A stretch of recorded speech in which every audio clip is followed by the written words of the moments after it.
Oke, welcome back to Ruang Intelektual. Kali ini saya akan memulai satu program baru, yaitu bahas hasil bacaan. Saya berinisiatif memulai program ini karena daripada sekedar membaca dan menulis, dan ada kawan-kawan juga yang tidak atau kurang bisa lah dalam membaca atau kurang suka dalam membaca.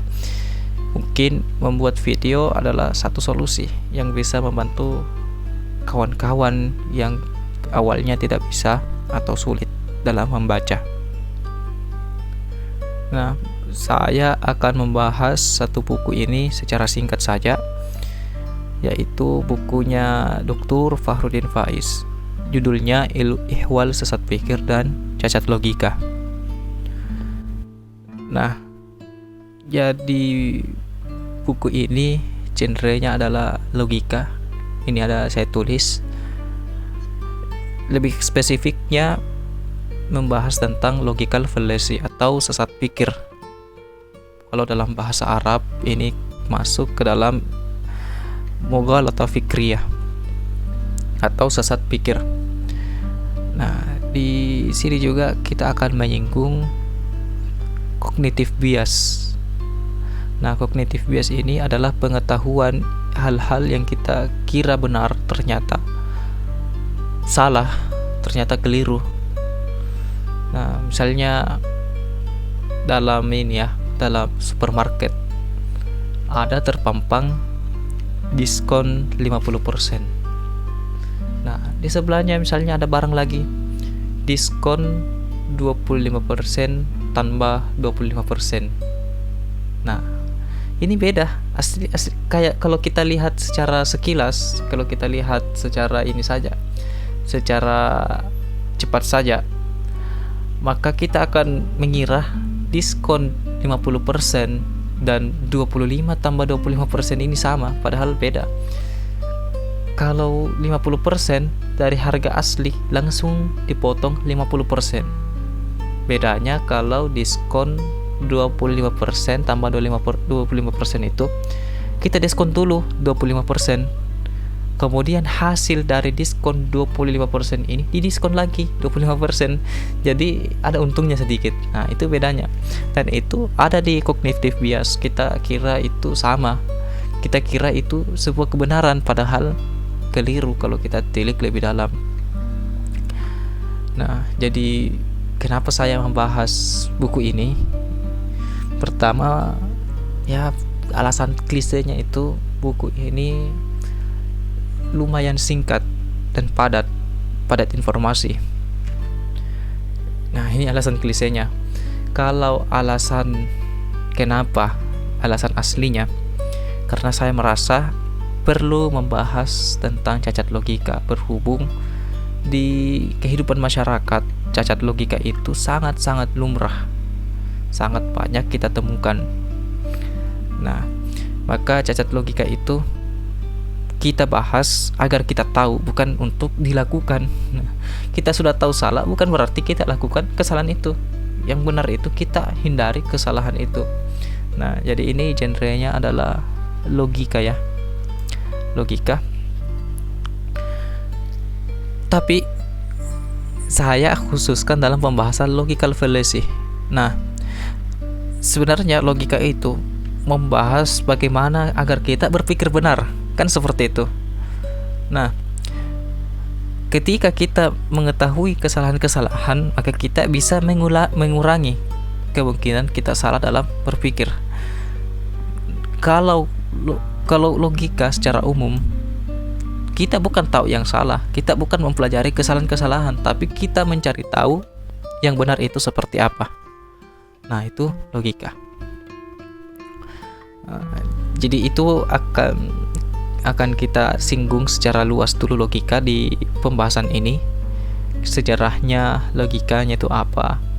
Lalu pada episode-episode selanjutnya baru kita masuk ke logical fallacy-nya, kesesatannya, bentuk kesesatannya. Nah, oke.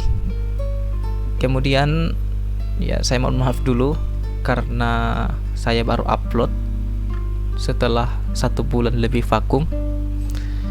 yaitu karena saya harus meriset, harus menulis buku, saya harus menyelesaikan beberapa agenda lain. Nah, itu pun saya buat video ini, saya buat konten ini di tengah-tengah saya sibuk-sibuknya menghadapi ujian. Nah, jadi artinya serba terjepit lah. Nah, kita bahas bukunya Dr. Fahrudin Faiz. Kurang afdol kalau kita tidak kenal siapa penulisnya. Nah, jadi kita baca biografi beliau. Saya baca di buku fisik saja.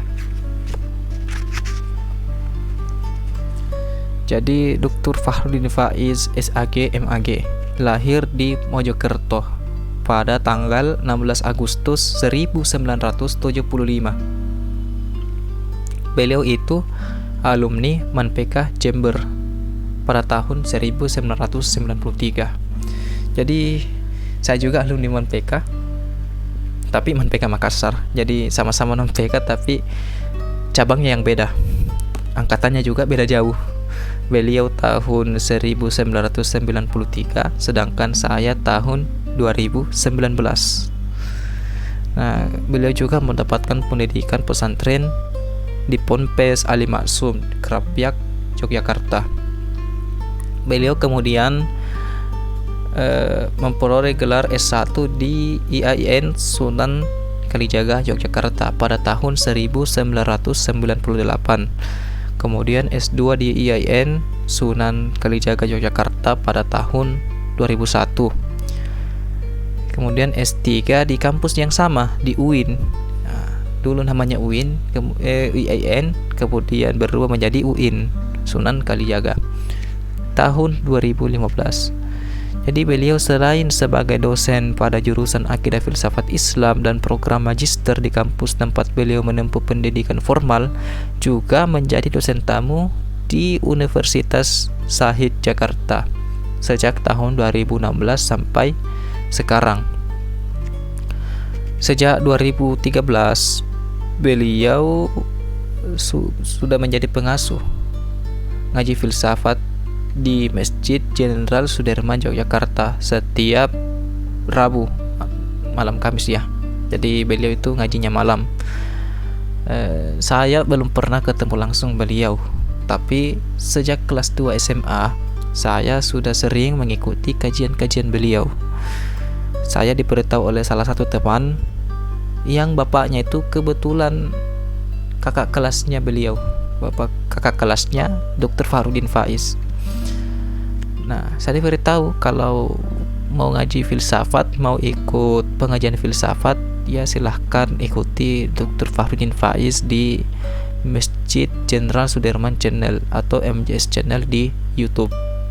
Nah, itu sudah 300-an ya sekarang. Saya suka ikuti.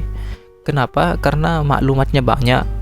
Satu video itu isinya padat informasi. Dengan video yang lain juga padat. Satu video mungkin kita tidak dapatkan di video lain tidak juga kita dapatkan dalam video yang kita nonton sebelumnya. Nah, bedanya kadang itu ada orang yang buat video di video pertama dan video keduanya itu 80% sama. Jadi sama saja seperti bikin konten 2 kali gitu. Nah, bedanya dengan beliau ini, kalau buka misalnya episode 1, kita buka lagi episode 2, itu pembahasannya memang connect tapi padat, banyak sekali hal-hal yang baru kita dapat. Dan saya sudah ikuti beliau lama sekali. Saya punya juga catatan khusus. Kalau ada hal-hal penting ya saya catat, atau ada hal-hal yang unik saya catat lagi, dan catatannya masih saya simpan sampai sekarang. Saya juga banyak mengamalkan apa yang beliau bilang gitu dalam pengajian filsafatnya. Nah, di buku ini saya tidak baca semua karena ini hanya membahas hasil bacaan. Artinya hasil bacaannya yang kita bahas, atau kita bahas tentang bacaannya, bukan isi bacaan itu. Artinya saya tidak membaca secara utuh, saya hanya bahas secara umum saja. Kalau kawan-kawan mau tahu seperti apa isi buku ini secara utuh, silahkan beli bukunya. Banyak di Tokopedia atau di mana. Oke, kita masuk ke episode pertama, Mukaddimah. Nah, di sini beliau mengatakan begini. Ini saya kutip karena saya anggap sebagai sesuatu yang unik. Buku ini ditulis untuk misi yang tidak terlalu muluk atau tidak terlalu ribet, sekedar untuk menyadarkan bahwa kekuatan pikiran yang selalu kita bangga-banggakan itu memiliki kelemahan-kelemahan, mudah tertipu dan mudah teralihkan dari kebenaran. Nah, jadi ada satu kaum yang menganggap akal itu sebagai segala-galanya. Apapun yang dikatakan akal itu harus diikuti oleh manusia. Padahal ada satu momen manusia itu bisa salah dalam berpikir. Misalnya begini, saya masak ikan. Nah, tiba-tiba ada orang datang. Kalau kita lihat kronologinya lebih dalam, saya ini masak ikan, sebenarnya masakan saya itu enak. Dari hari-hari kemarin banyak yang sudah membuktikan kalau masakan saya itu enak. Tapi tiba-tiba ada satu orang datang ke rumah saya misalnya, dan kebetulan pada saat itu masakan saya tidak enak. Nah, barusan pada saat itu masakan saya tidak enak di saat orang ini datang. Kemudian ada kesimpulan begini, karena datangnya orang ini maka masakannya Said itu tidak enak. Ini kan kesimpulan yang keliru. Apa hubungannya antara orang datang dan rasa masakan? Kan tidak ada hubungannya. Nah, itu yang kita harus tahu, bahwa nalar kita itu punya kelemahan. Tapi bukan berarti kita tinggalkan nalar. Tidak begitu. Kita pakai nalar, tapi bukan berarti kita menuhankan nalar. Nah, ini yang perlu kita ingat. Kita bisa memiliki harta, kita bisa menguasai harta, tapi bukan berarti kita menjadi budaknya harta. Nah, kurang lebih seperti itu analoginya. Oke, kita lanjut. Nah, jadi ini fokusnya pada beberapa bagian saja. Jadi pada video kali ini fokusnya itu hanya pada bagian pertama buku saja. Nah, tentang logika dan urgensi logika itu sendiri. Nah, sebelum membahas logikanya, kita harus tahu bahwa manusia itu adalah makhluk yang berpikir. Yang membedakan manusia dengan makhluk yang lain adalah sifat berpikir yang dimiliki oleh manusia itu. Nah, bagaimana kalau misalnya ada manusia yang tidak berpikir? Nah, itu misalnya orang gila. Nah, ini hewan nanti kayak ini. Artinya makhluk yang berpikir. Nah, misalnya ada orang gila tidak berpikir. Apakah orang gila ini dikatakan bukan manusia karena dia tidak berpikir? Nah, kita perlu ingat dulu, berpikir yang disandarkan ke manusia ini, apakah sifatnya itu aktual ataukah potensial? Nah, ini perlu diingat. Saya menjelaskan dulu antara potensi dan aksi. Aksi itu artinya yang sudah terrealisasi. Nah, misalnya begini, saya jomblo. Saya saat ini belum punya pacar, belum menikah. Nah, apakah di saat ketika saya ini masih jomblo, saya tidak punya potensi untuk menikah? Punya, tetap punya. Nah, itu artinya ketika saya masih jomblo, saya punya potensi, saya punya kemungkinan untuk menikah, saya punya kemungkinan untuk pacaran. Nah, tapi memiliki kemungkinan pada saat itu bukan berarti terjadi juga pada saat itu. Nah, saya mungkin makan pada saat ini, tapi bukan berarti semua yang mungkin itu ada lantas terjadi juga di alam nyata. Nah, soalnya kan begini, semua kemungkinan itu ada di akal, dan tidak semua yang ada di akal itu ada di alam nyata. Nah, dua kemungkinan yang saling kontradiktif yaitu saya makan dan tidak makan, itu ada di akal. Tapi tidak mungkin di alam nyata itu saya makan dan tidak makan dalam waktu yang bersamaan. Nah, jadi potensi itu ya mungkin, kemungkinan tentang sesuatu. Nah, jadi berpikir di sini bukan berpikir dalam artian realisasi terjadi, bukan dalam artian aktualisasi, tapi dalam artian potensial. Manusia tidak menjadi manusia kalau dia tidak punya potensi berpikir. Nah, jadi itu maksud dari haiwan natik, yaitu makhluk yang memiliki potensi berpikir. Nah, bedanya dengan makhluk-makhluk yang lain itu, mereka itu tidak punya potensi untuk berpikir, tidak punya kemungkinan untuk berpikir. Nah, bedanya manusia punya kemungkinan untuk berpikir. Nah, bagaimana kalau berpikir? Ya, itu lebih manusia. Nah, kurang lebih seperti itu. Nah, itu kan ada juga pertanyaan begini, kenapa manusia itu dikatakan haiwan? Haiwan dalam bahasa Arab dan bahasa Indonesia itu beda.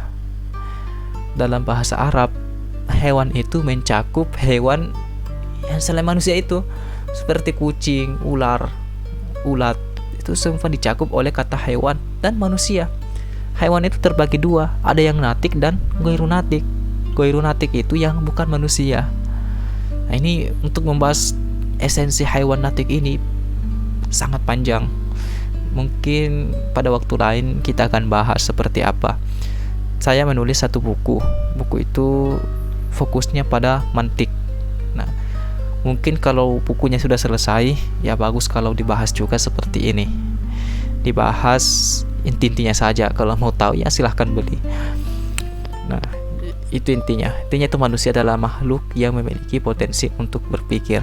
Nah, bagaimana misalnya ada orang bertanya, saya ini tidak punya potensi untuk berpikir. Sebenarnya punya, hanya saja merasa tidak punya potensi. Merasa tidak punya dan tidak punya betulan itu beda. Ada orang yang merasa tidak kaya, padahal sebenarnya kalau kita lihat dia itu kaya. Nah, ini kan ada kata-kata merasa tidak mampu berpikir. Artinya sebenarnya dia bisa, tapi hanya merasa tidak mampu berpikir. Solusinya apa? Ya belajar. Supaya apa? Supaya bisa berpikir. Apa yang dipelajari? Logika. Apalagi? Nah, logika itu membantu kita berpikir logis, berpikir yang benar. Nah, itu kita lanjut di pasal kedua. Barang siapa yang ingin berpikir runtut, jernih dan dapat dipahami, maka logika adalah kunci. Nah, logika itu berasal dari bahasa Yunani, yaitu logos, pikiran, ide, argumen, prinsip, nalar, dan lain-lain. Nah, target utama dari logika adalah berpikir yang benar. Ini pertama, berpikir yang benar.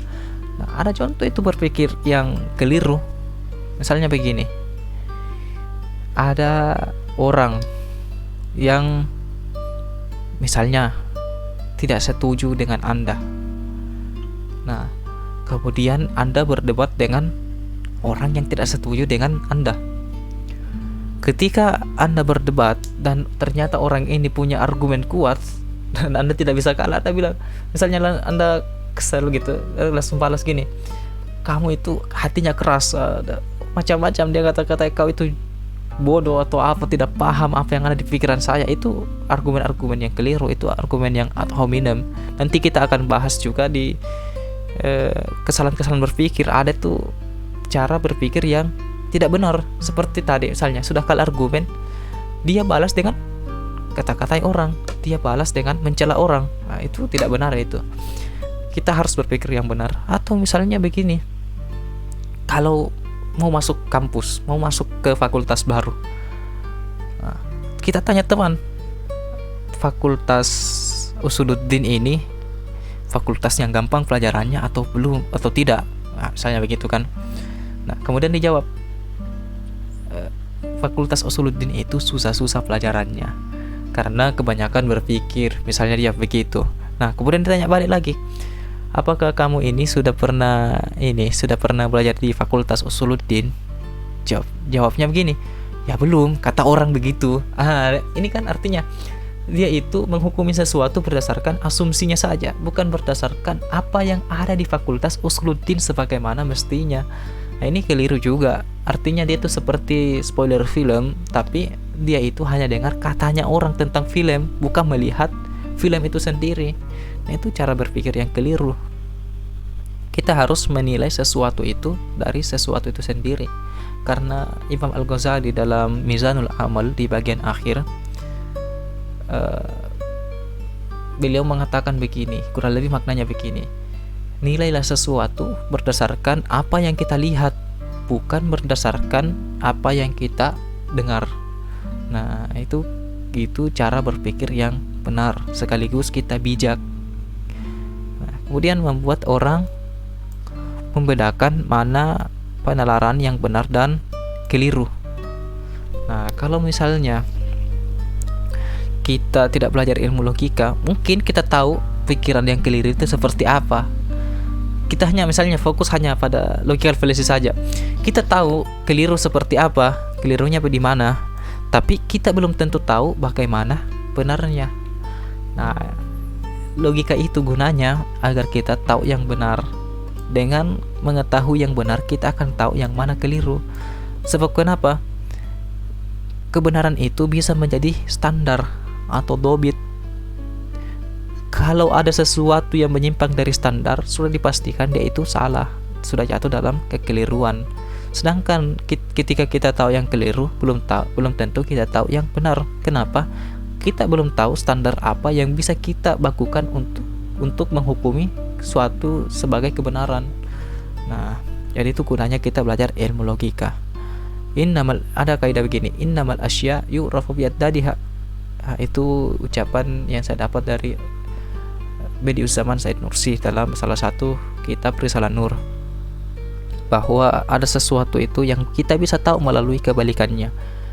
Dengan mengetahui yang benar, kita bisa tahu yang keliru. Tapi bukan berarti kita tahu yang benar ini melalui sesuatu yang keliru. Karena kenapa? Yang benar itu kita tahu dari dirinya sendiri, bukan melalui sesuatu yang keliru. Nah, kemudian kita lanjut. Aristoteles itu mendefinisikan logika sebagai sesuatu yang baru. Baru ini maksudnya apa?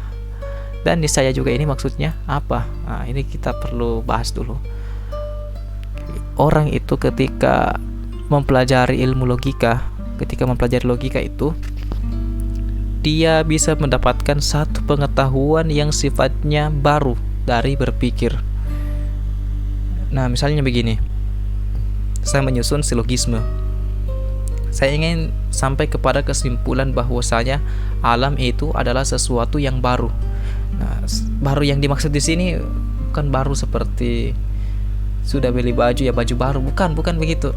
Maksudnya baru ini sesuatu yang ada setelah mengalami ketiadaan, atau dalam bahasa ilmu kalam itu hudus, hadis atau hadis, sesuatu yang sifatnya baru setelah mengalami ketiadaan.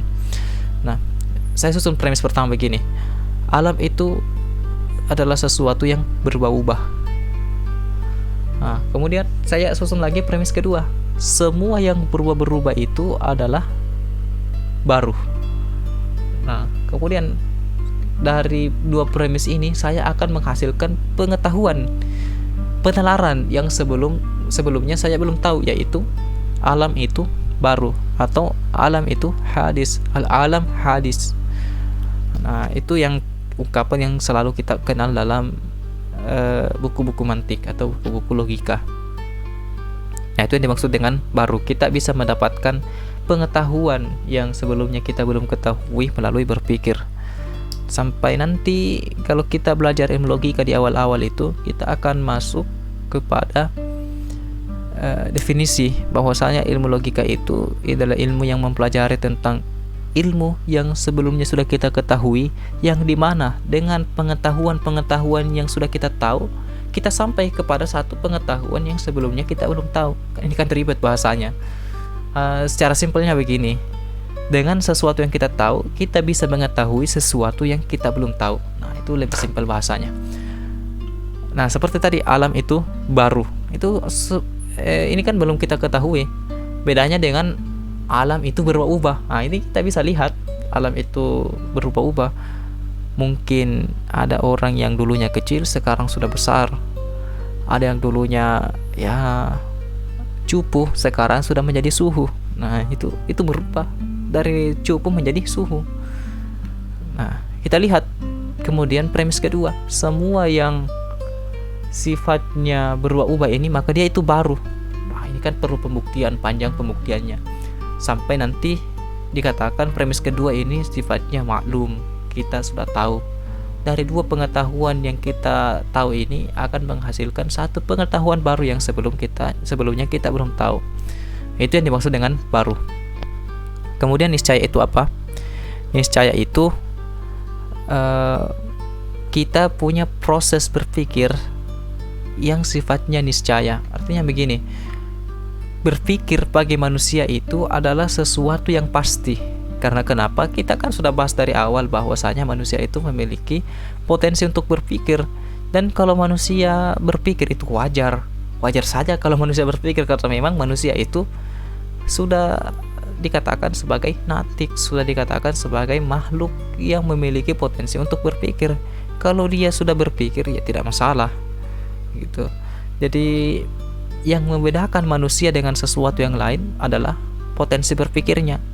Kalau manusia tidak berpikir, nah kita bisa lihat ini hikmahnya, ini mungkin hikmahnya ya dari definisi hewan natik. Ketika manusia itu tidak berpikir, maka kemanusiaannya itu seolah-olah hilang, seolah-olah tidak menjadi manusia lagi. Dia emosi sembarang dia pukul, tidak lihat teman mana lawan, pokoknya semua dia pukul. Nah, itu kan tidak beda dari hewan yang dalam artian yang baru natik. Kalau manusia itu memang berpikir, dia akan nego, dia akan diskusi, dia akan berdialog untuk menyelesaikan masalah. Manusia akan menjadi manusia ketika dia memaksimalkan potensinya sebagai manusia, yaitu berpikir. Nah, kita lanjut. Nah, pasal ketiga, logika itu menuntun manusia berpikir dengan benar, menemukan dasar keputusan paling masuk akal, dan mendeteksi kesalahan dan kecacatan dalam mengambil keputusan. Nah, jadi logika itu bisa membuat kita berpikir dengan benar. Ini sudah kita tadi singgung. Menemukan dasar keputusan paling masuk akal. Nah, manusia itu kalau memang dia sebagai manusia adalah makhluk yang rasional, dia itu memiliki dasar, dia itu memiliki alasan ketika melakukan sesuatu. Kenapa dia belajar? Ya dia tahu alasannya. Kenapa dia misalnya mengambil satu keputusan? Kenapa dia misalnya memilih untuk menarik mundur pasukan misalnya ketika dalam perang? Nah, dia itu misalnya punya alasan masuk akal, ya dia itu manusia. Kalau misalnya ditanya kenapa mau tarik pasukan, ya karena mau tarik, itu kan tidak muncul potensi kemanusiaannya gitu. Dia itu tidak memunculkan sifat yang semestinya ada pada manusia itu sendiri. Seperti itu yang diinginkan oleh logika. Kita bisa menemukan dasar atau alasan keputusan yang paling masuk akal dalam melakukan sesuatu dan mendeteksi salah cacat dalam mengambil keputusan. Nah, ini tadi sudah kita singgung. Dengan mengetahui logika, kita tahu seperti apa bentuk-bentuk kecacatan berpikir. Dan sebenarnya kecacatan berpikir itu ada banyak. Ada bahkan ratusan. Ada juga satu buku itu yang membahas tentang 300 bentuk kesalahan dan kesesatan berpikir manusia. Saking banyaknya bentuk kesesatan yang bisa dilakukan oleh manusia. Nah, kita akan bahas pertanyaan-pertanyaan kunci tentang logika. Bagaimana cara berpikir benar?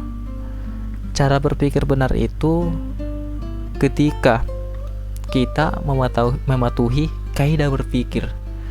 Nah, kaidah berpikir itu sudah pasti, atau kalau misalnya tidak pasti ya 99,9% lah benar. Nah, timbul lagi pertanyaan, tapi kan berpikir ini timbul dari manusia. Manusia itu bisa salah. Lantas kaidah berpikir ini munculnya dari mana? Itu kan bisa jadi pertanyaan. Jawabannya itu sederhana. Manusia itu meskipun kecerdasannya berbeda-beda, ada hal-hal yang mereka bisa sepakati.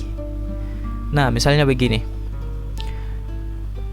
Dua hal yang saling berlawanan tidak mungkin terhimpun.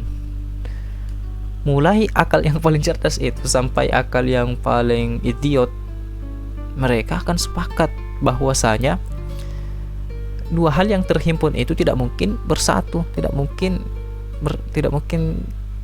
tergabung. Dua hal yang berlawanan, misalnya duduk dan tidak duduk, itu tidak mungkin terjadi. Nah, itu cara berpikir benar ketika dia mematuhi suatu kaidah. Nah, ini juga perlu diingat bahwasanya ketika orang berpikir benar, maka saat itu dia harus memuat hal-hal yang disebut dengan logis atau hal-hal yang dicakup oleh logis ini. Apa itu konsistensi? Konsisten dalam berpikir, jelas dan komprehensif. Nah, nanti kita jelaskan bagaimana maksud konsistensi ini, jelas dan komprehensif. Nah, kita bertanya lagi, apa tolak ukurnya benar? Benar itu menurut pendapat yang paling masyhur ya. Yang pertama, jika pendapat atau ide itu konsisten. Yang kedua, ketika dia itu sesuai dengan realitas. Bahasa filsafatnya itu korespondensi, mutabaqah lil waqi bahasa Arabnya. Nah, ketika dikatakan begini, 1 tambah 1 sama dengan 2, maka pada saat itu kita harus menguji apakah 1 tambah 1 2 ini tidak berubah sampai hari kiamat atau masih ada kemungkinan berubah. Nah, ini perlu kita uji. Ketika misalnya 3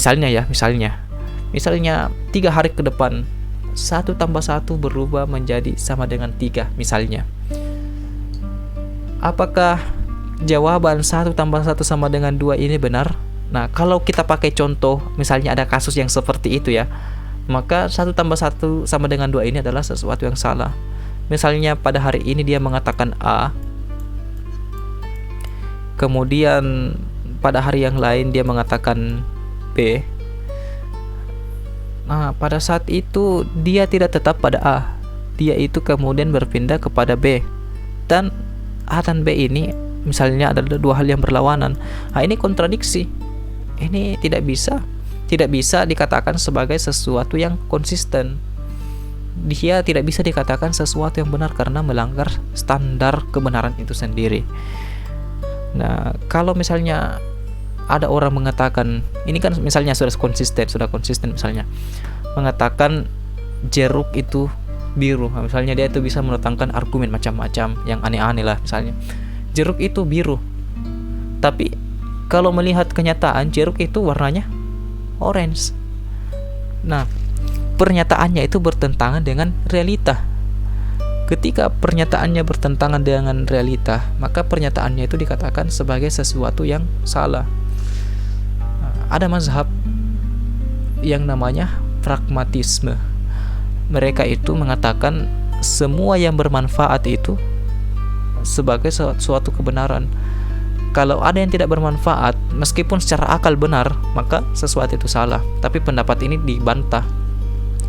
Misalnya begini, ketika saya tahu bahwasanya langit itu bisa berwarna merah, misalnya, kemudian kita bisa bertanya begini, terus kalau misalnya langit itu bisa berwarna merah, apa manfaatnya? Kan tidak ada manfaatnya. Kalau kita pakai pandangan mazhab pragmatisme, pendapat ini sudah seharusnya dikatakan salah. Bisa dikatakan salah bahwa langit itu merah. Padahal kan kita bisa lihat di kenyataan bahwasanya langit yang merah itu betul-betul bisa disaksikan. Kita tidak bisa katakan sebagai sesuatu yang salah.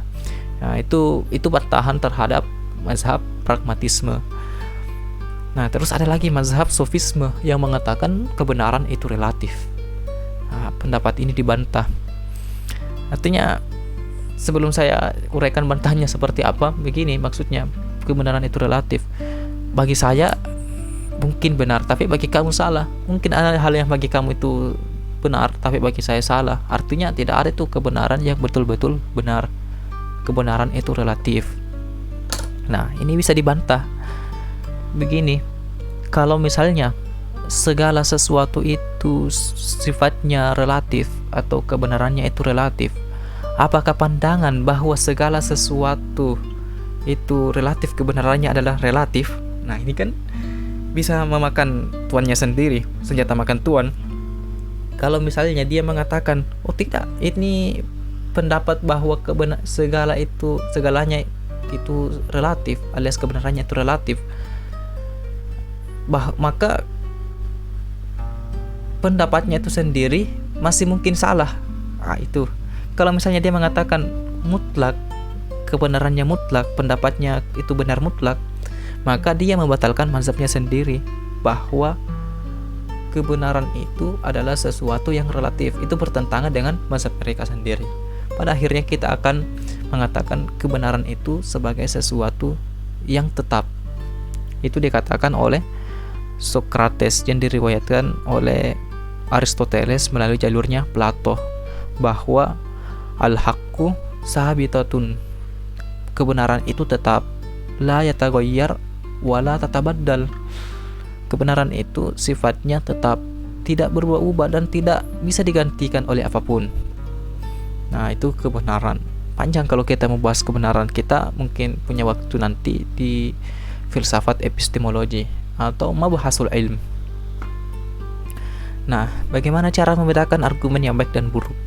Cara membedakan argumen baik dan buruk itu dengan cara ini, 3 hal ini.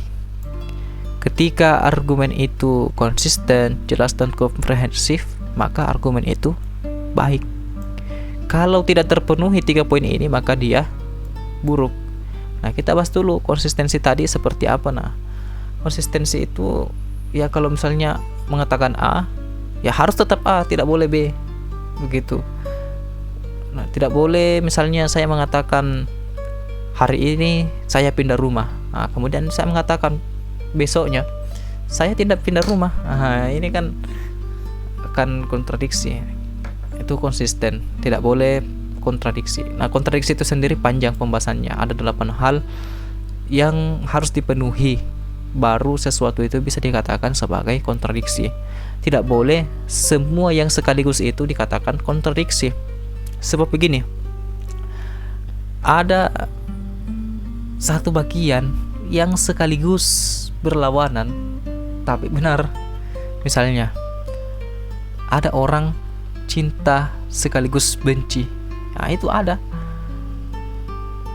Tapi ini kan cinta dan benci ini adalah 2 hal yang berlawanan. Bukan berarti hal yang berlawanan ini sekaligus terjadi langsung kontradiksi. Ada syarat-syaratnya, nanti dikatakan kontradiksi.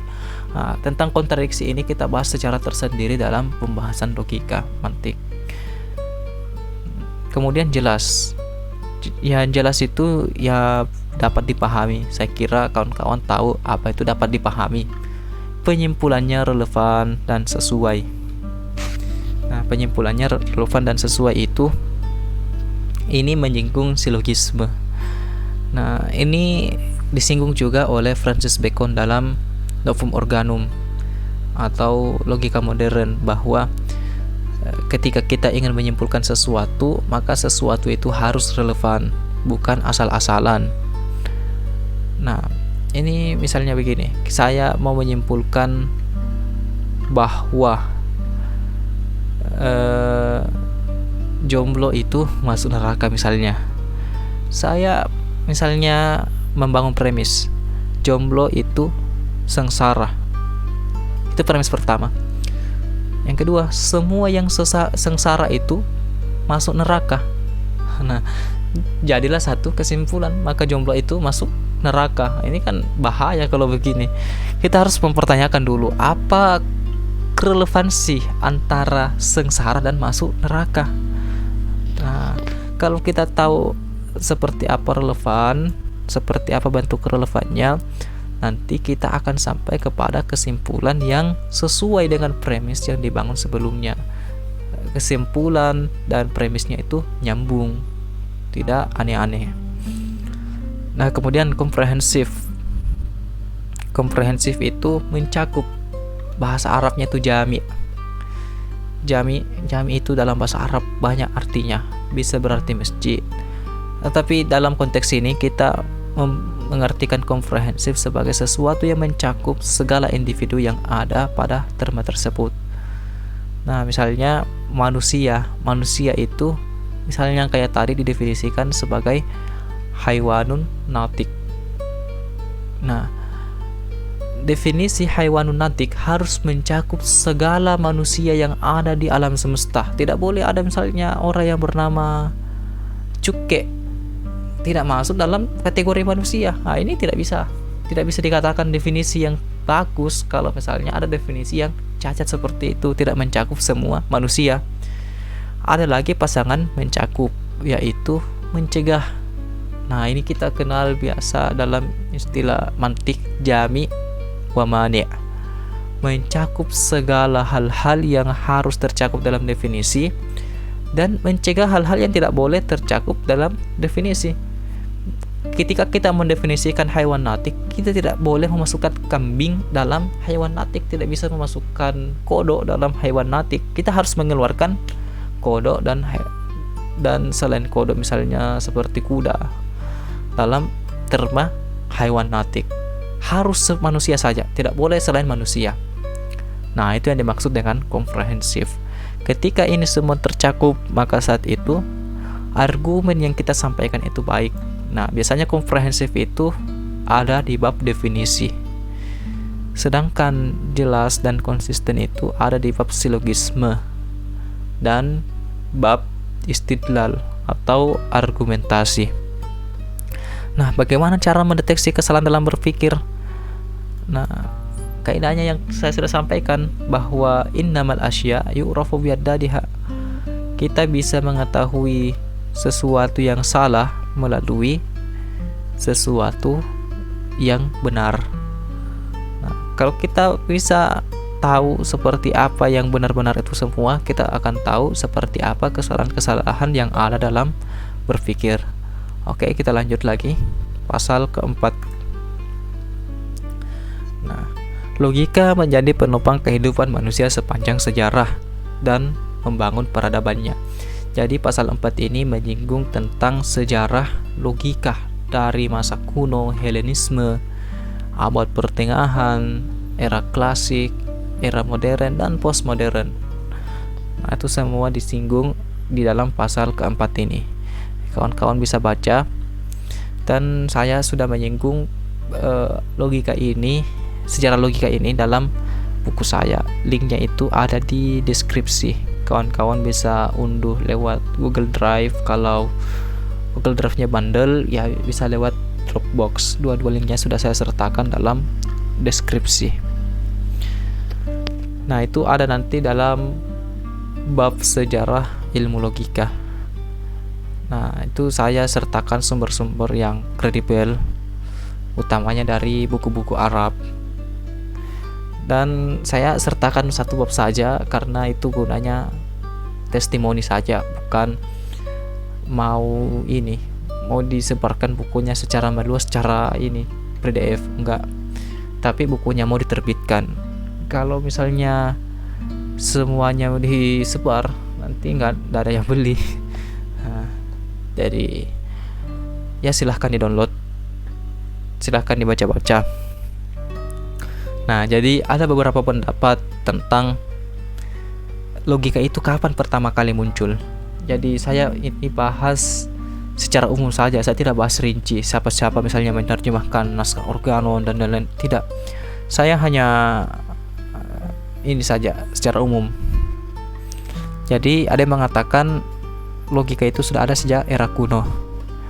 Ada juga yang mengatakan sudah ada sejak era India. Ada juga yang mengatakan ada pada era Mesir kuno.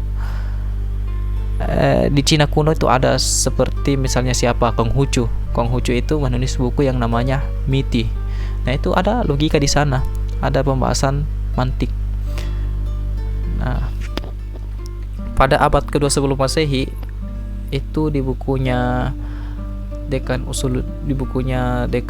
ini Fakultas Usuluddin Ustaz Dr. Muhyiddin Abdul Azab bahwa Gautama ini orang yang dicurigai sebagai Aristoteles yang lain. Dia itu punya naskah yang isinya itu filsafat India kuno. Nah, di dalamnya itu ada logika induksi dan deduksi. Nah, di induksi itu kita menyimpulkan sesuatu yang sifatnya umum melalui sesuatu yang sifatnya khusus.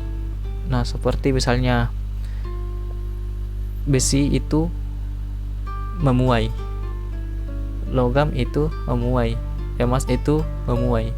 Maka semua benda yang misalnya yang ada kaitannya dengan logam ini, maka dia itu bisa memuai ketika dipanaskan. Nah, itu induksi.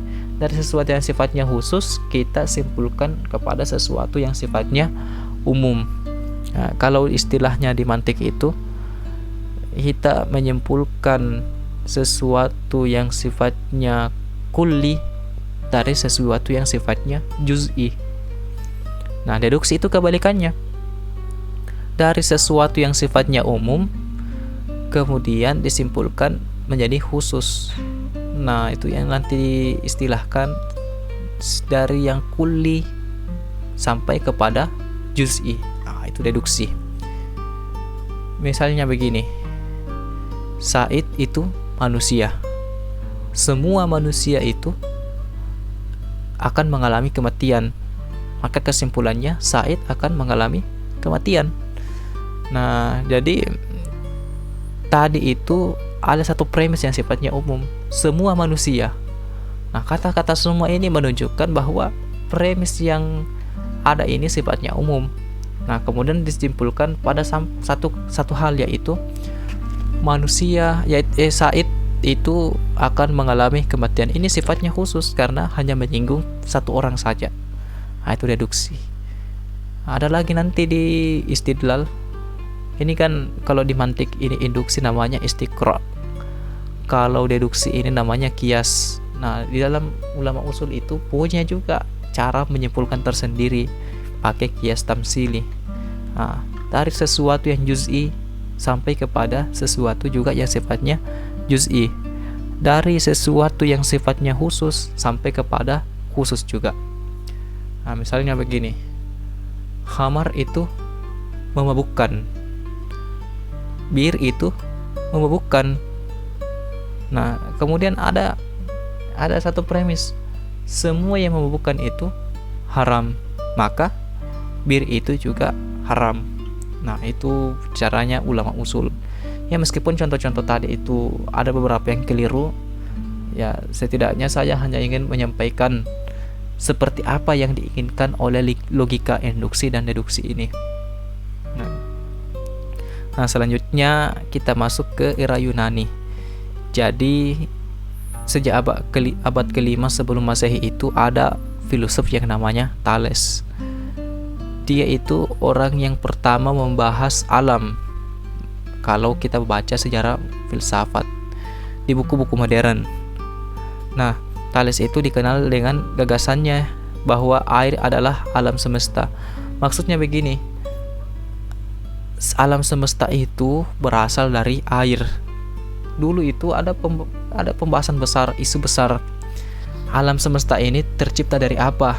Apakah dari udara, dari air, dari api, atau apa? Nah, Thales punya gagasan bahwa air adalah sumber alam semesta. Nah, ini disandarkan pada logika induktif. Kenapa bisa? Nah, ada di buku ini. Nah, Thales melihat air adalah jiwa tumbuh-tumbuhan. Artinya, air ini yang menyebabkan tumbuhan itu hidup. Air adalah jiwa hewan dan jiwa manusia. Artinya dengan air, hewan dan manusia itu bisa hidup. Air adalah uap. Air juga adalah es.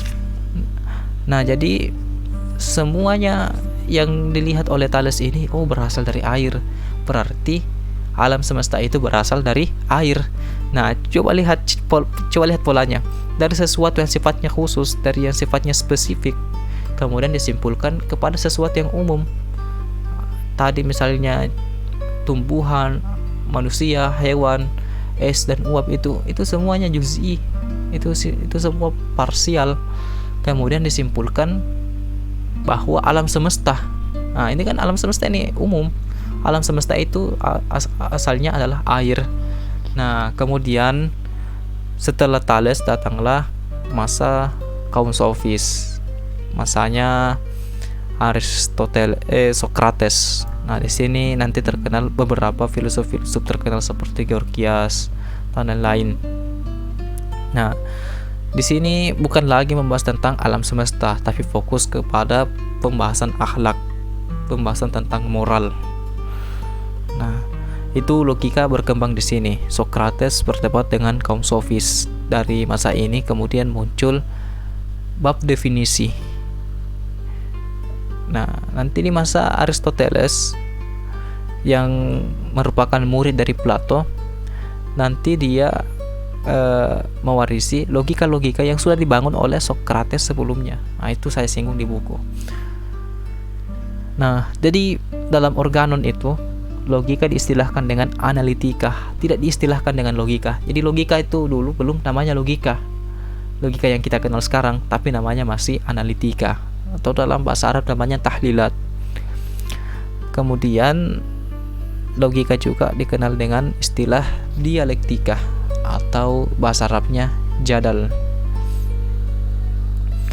Nah, jadi analitika ini gunanya meneliti proposisi atau ungkapan-ungkapan yang benar. Nah, nanti ada kitab-kitabnya Aristoteles di Organon itu. Organon itu terdiri dari 6 kitab yang akan nanti kita kenal dengan logika. Nah, kemudian dialektika itu dia itu meneliti proposisi atau ungkapan-ungkapan yang sifat kebenarannya belum pasti. Jadi ada nanti sifat argumen itu yang hanya dialektis, tidak sifatnya demonstratif, tidak membuktikan. Tapi kalau kita lihat ungkapan-ungkapannya itu ya masih mungkin salah. Nah, itu nanti kita bahas dalam kias jadali dalam ilmu mantik. Nah, salah satu magnum opusnya Aristoteles itu adalah Organon. Ada 6 kitab dalamnya. Ada Kategorias, ada apalagi Analytica Priora, Analytica Posteriora, ada apalagi De Sophistic Elensis. Itu kemudian nanti diterjemahkan ke dalam bahasa Arab. Nah, misalnya Kategorias diterjemahkan menjadi makulat. Kemudian Bari Armenias itu ketika sudah menjadi bahasa Arab, dulu itu masih namanya Pori Armenias. Nah, itu diterjemahkan oleh Al-Farabi. Nah, nanti bahasanya menjadi Bari Armenias. Nah, itu nanti dikenal dengan bab proposisi atau kodia dalam ilmu mantik. Kemudian Analytica Posteriora. Nah, itu membahas tentang burhan, silogisme yang terdiri dari premis-premis yang sifatnya meyakinkan. Nah, itu dari kitab Analytica Posteriora. Kemudian Analytica Priora itu membahas tentang kias atau membahas tentang silogisme secara umum.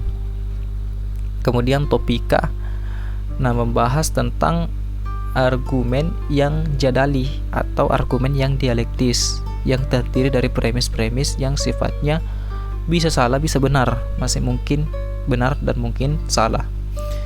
Kemudian De Sophistic Elensis itu membahas tentang kekeliruan berpikir. Nah, kenapa ada kata-kata sofis?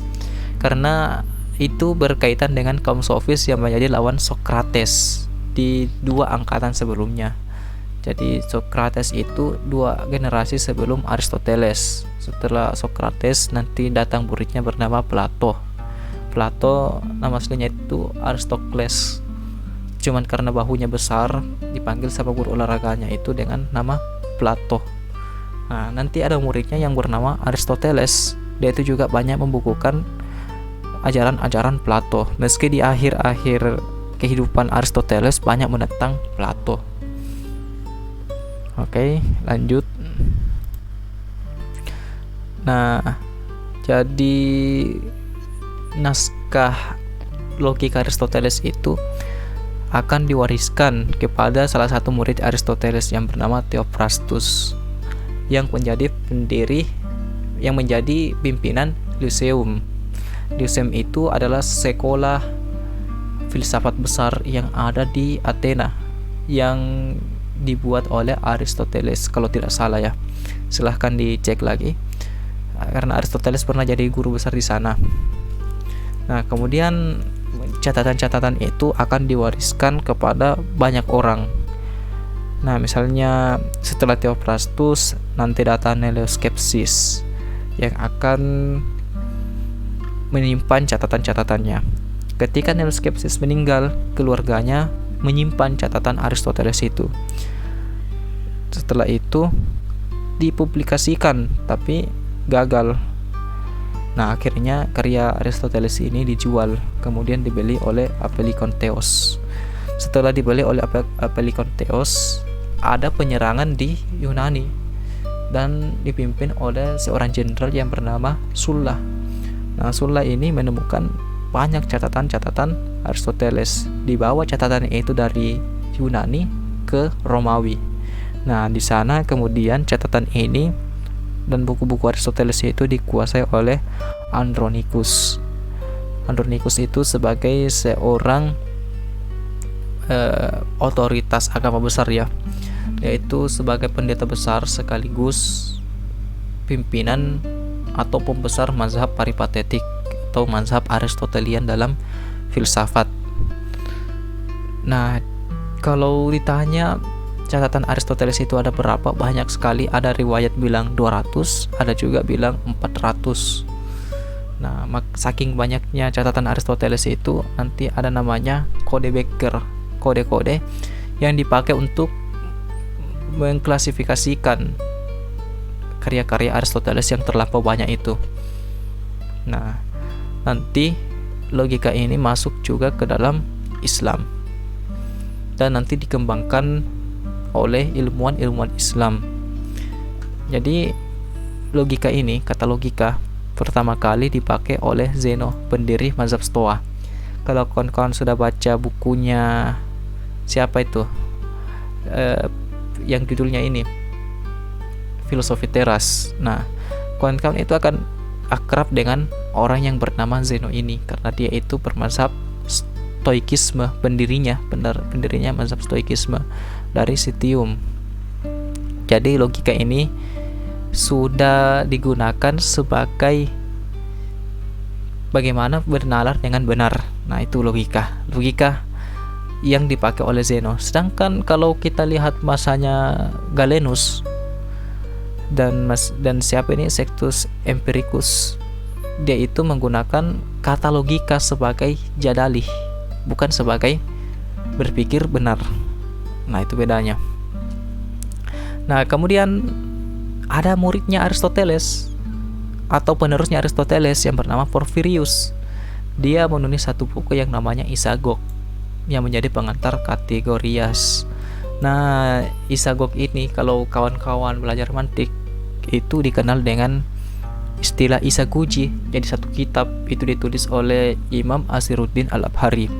Jadi Isagog dulu waktu masa Porphyrius itu hanya fokus membahas 5 hal atau kuliatul khamsah. Nah, nanti itu ada pohon-pohonnya dari jauhar yang terbagi lagi menjadi 2, ada jism dan wirujism dan lain-lain. Nah, itu dari Porphyrius, itu dari bukunya Porphyrius yang bernama Isagog. Kemudian nanti masuk ke Islam itu ditulis lagi lebih luas oleh Imam Asiruddin Al-Abhari. Jadi awalnya Isagog itu yang menjadi pengantar Kategorias itu menjadi pengantar ilmu mantik lebih luas lagi, karena di sana bukan hanya membahas kuliatul khamsah, tapi membahas lafaz, membahas kodia, membahas tentang silogisme dan lain-lain. Nah, kemudian Kategorias ini dia itu 10 kategori, membahas tentang 10 kategori yang ada di alam semesta, yang kalau digaris besarkan itu ada esensi dan aksiden. Kalau bahasa Arabnya jauhar dan arot. Nah, itu panjang pembahasannya, nanti saya bahas dalam buku juga. Apa itu kategori? Nah, kenapa perlu pengantar? Karena 10 kategori ini merupakan salah satu kategori yang ada di Isagog dari 5 kategori.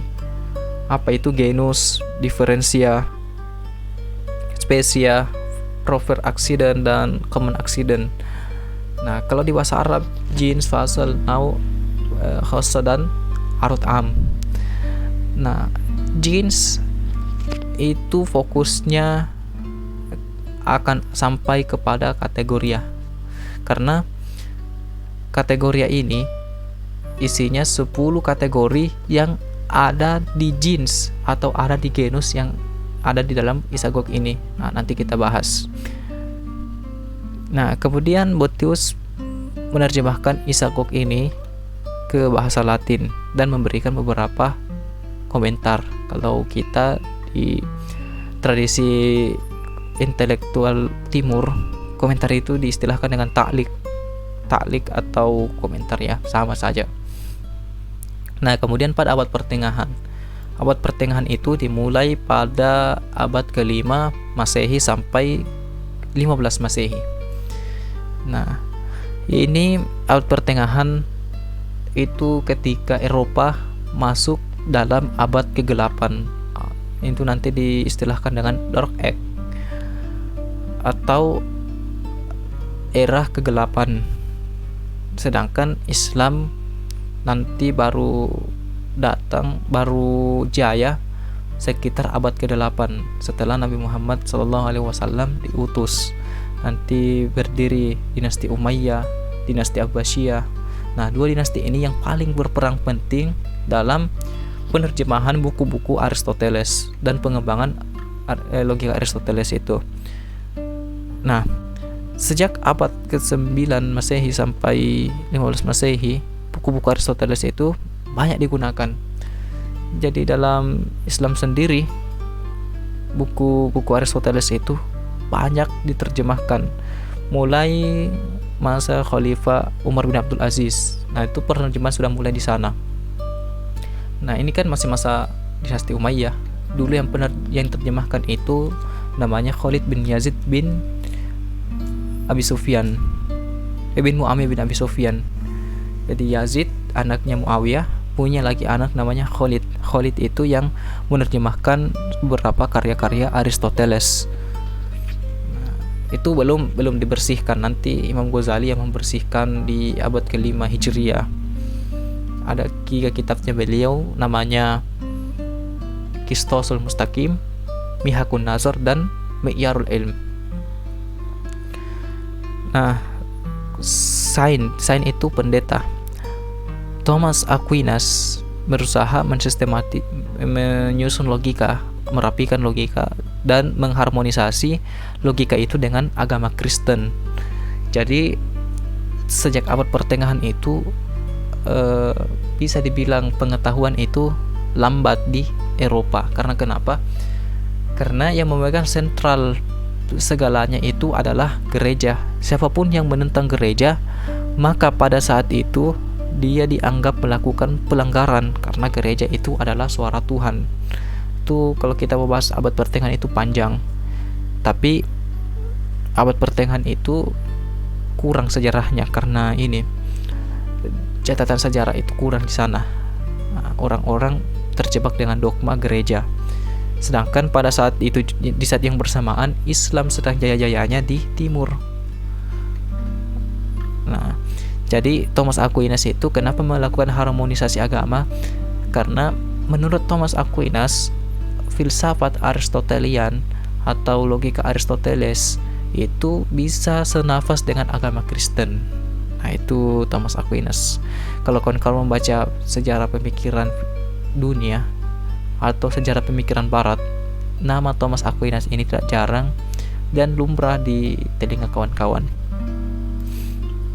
Nah, selanjutnya filosof Muslim. Nah, filosof Muslim ini mengembangkan logika secara besar-besaran. Muncullah Qadiyah Syartiyah. Qadhiyah syartiyah itu proposisi hipotesis. Nah, kalau misalnya saya mengatakan begini, kalau saya makan, maka saya kenyang. Nah, ada kata kalau dan maka. Nah, itu namanya qadhiyah syartiyah atau proposisi hipotesis. Jadi proposisi itu, hipotesis ini tidak ada dalam organon. Nanti dimunculkan oleh beberapa filsuf muslim seperti Ibnu Sina, Al-Farabi, Al-Kindi, dan nanti dibersihkan oleh Imam Al-Ghazali. Kemudian temporal logik, modal logik, induktif logik. Ini semua teori-teori yang muncul dalam Islam. Dan nanti ada juga yang namanya muwajjahat. Muwajjahat itu bagian dari proposisi yang umum, proposisi analitik atau qadhiyah hamliyah. Nah, itu muwajjahat itu pembahasan yang panjang. Di Al-Azhar itu pelajaran S2, menjadi pelajaran S2. Bahkan saya pernah singgah dalam satu perpustakaan itu, ada yang bahas tentang qadhiyah muwajjahat itu dalam satu buku yang tebal ratusan halaman. Padahal itu kalau kita lihat buku-buku biasa itu hanya sekitar mungkin 10 atau 12 halaman. Nah, tapi ini satu buku karena pembahasan itu sangat panjang. Jadi ada namanya yang menerjemahkan logika-logika ini masuk ke dalam Islam itu ketika catatan Aristoteles itu sampai di Irak. Nah, ketika terjadi futuhat, terjadi pembebasan daerah Irak, ditemukan catatan-catatan Aristoteles. Nah, timbul pertanyaan, kan Aristoteles itu asalnya di Yunani, tapi kita lihat ternyata ditemukan di Irak. Nah, itu panjang sejarahnya. Jadi dulu Aristoteles itu catatannya sempat sampai juga ke Alexandria. Kalau bukan catatan, idenya yang sampai. Nah, yang sampai itu di Irak karena melewati beberapa fase, lewat di Romawi, kemudian ketika orang Kristen sampai menguasai daerah Irak. Nah, orang Kristen duluan menerjemahkan karya-karya Aristoteles itu ke dalam bahasa Suryani. Setelah itu, orang Islam melakukan futuhat dan menemukan karya-karya Aristoteles. Nah, kemudian penerjemahan itu dilanjutkan setelah masanya Khalifah Umar bin Abdul Aziz, Khalifah dinasti Umayyah tumbang, kemudian lahirlah dinasti Abbasiyah. Nah, ada satu khalifah yang sangat perhatian kepada ilmu pengetahuan. Yang pertama itu Abu Ja'far Mansur, punya satu sekretaris, satu katib yang bernama Abdullah bin Mukaffa. Ini salah satu penerjemah yang sangat terkenal dalam dunia Islam. Kemudian penerjemahan ini akan berlanjut di masanya Khalifah Mu'tasim dan puncaknya itu di masa Khalifah Al-Ma'mun. Nah, di sini ada banyak penerjemah yang diutus. Yang diutus itu juga orang-orang pintar, orang yang jago dalam bahasa Yunani dan bahasa Suryani. Di antara mereka itu ada Hunain bin Ishaq. Ini salah satu orang Nasrani yang menjadi gurunya Al-Kindi. Nah, Al-Kindi nanti punya pemikiran yang dilanjut oleh Al-Farabi. Nah, Al-Farabi ini nanti dilanjutkan oleh Ibnu Sina. Ibnu Sina itu pernah membaca satu bukunya Aristoteles yang sudah diterjemahkan ke bahasa Arab, namanya Ma Ba'da Tabi'ah. Nah, Ibnu Sina ketika membaca buku Aristoteles sampai 40 kali itu dia tidak paham. Nah, sampai datang salah satu penjual roti ke Ibnu Sina itu. Ibnu Sina lihat ketika kertas itu mau dirobek. Ibnu Sina bilang, berapa itu harganya buku? 3 dinar katanya. Sudah itu buku ini dibeli oleh Ibnu Sina. Ternyata buku itu adalah bukunya Al-Farabi yang menjelaskan tulisan Aristoteles yang sebelumnya dia tidak pahami, yaitu Ma Ba'da Tabi'ah. Nah, setelah Ibnu Sina membaca, dia paham.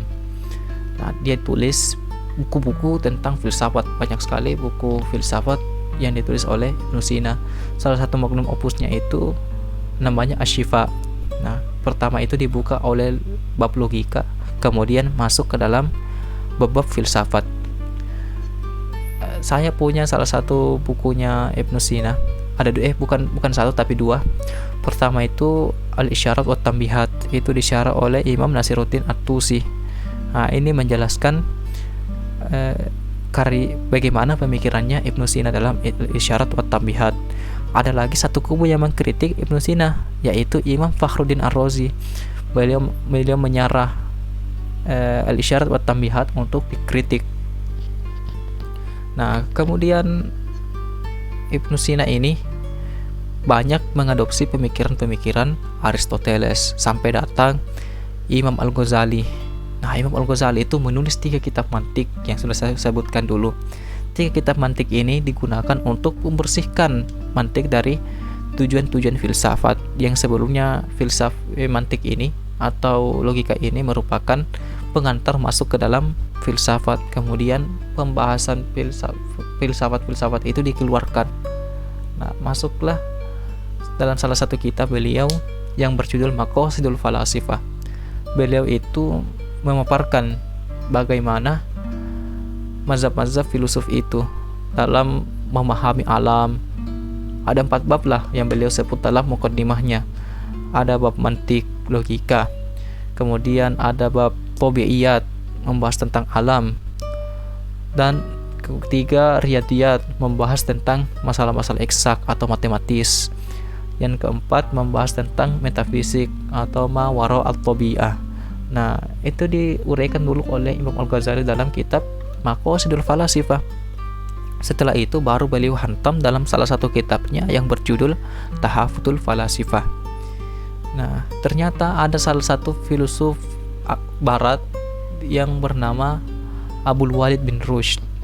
Nah, kita kenal dengan Ibnu Rushd yang menulis kitab Bidayatul Mujtahid. Beliau menulis satu kitab yang bernama Tahafutit Tahafut. Nah, itu mengkritik Imam Al-Ghazali. Dan beliau juga menulis satu makalah kecil tentang Faslul Maqal fi ma baina syariati wal hikmati minat tisol. Nah, ini satu kitab yang membahas tentang bagaimana keterkaitan antara filsafat dan syariat. Di situ juga sedikit menyinggung Imam Al-Ghazali.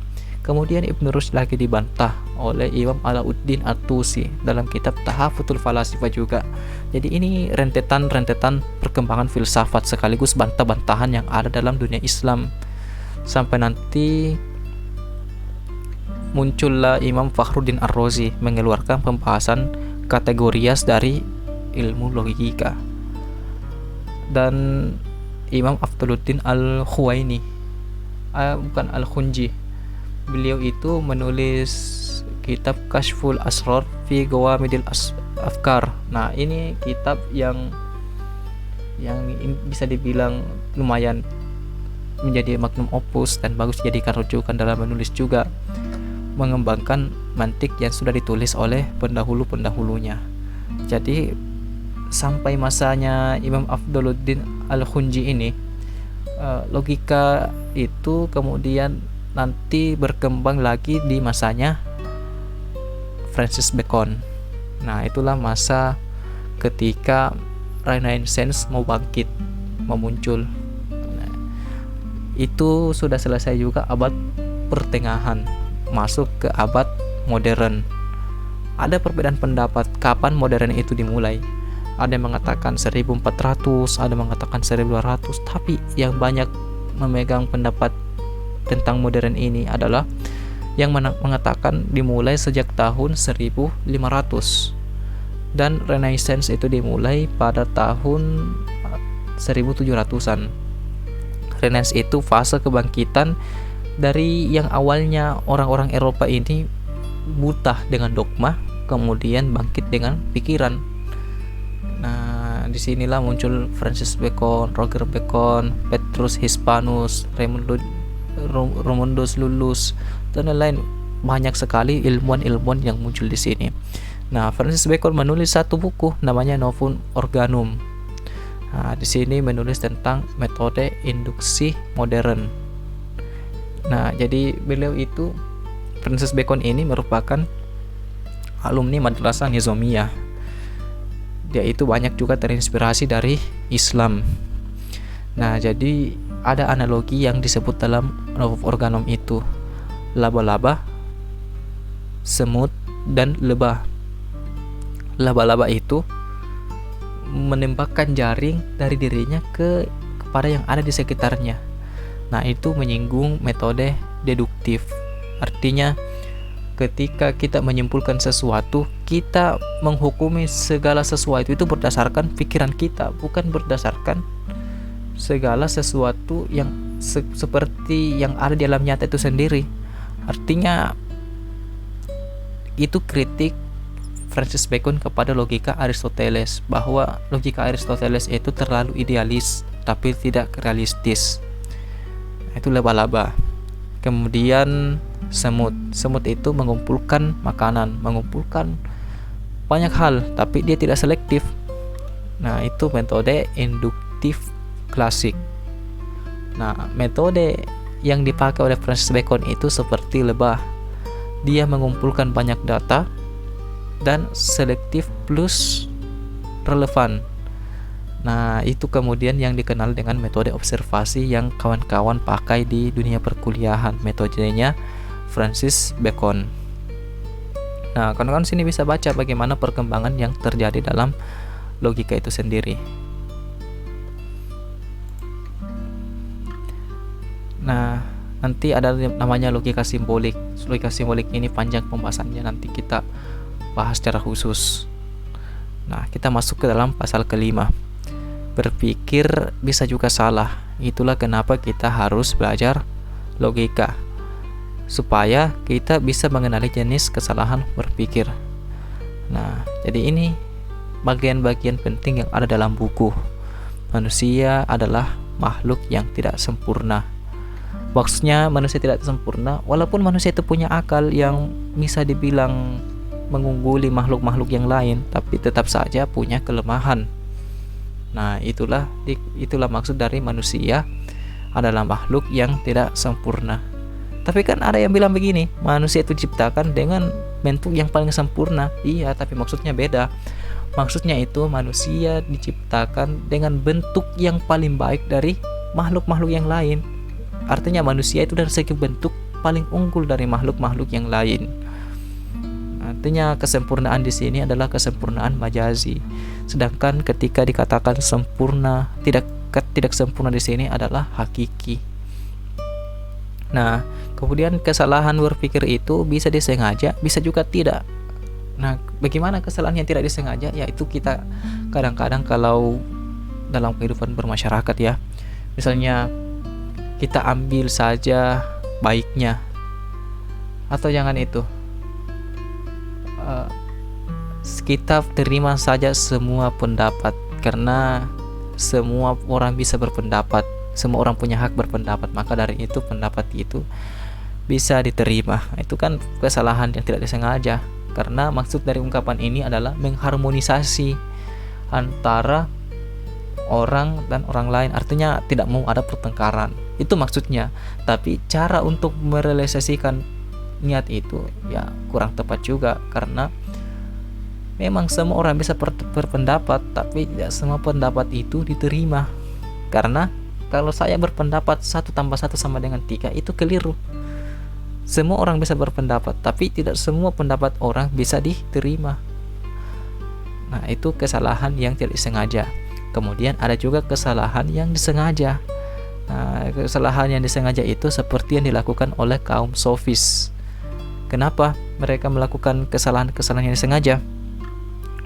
Tujuannya untuk menguasai dan mendapatkan uang. Itu saja tujuan mereka. Artinya mereka menjual pengetahuan, menjual kebenaran. Bukan tujuan yang lebih mulia lagi, yaitu mencapai kebenaran hakiki.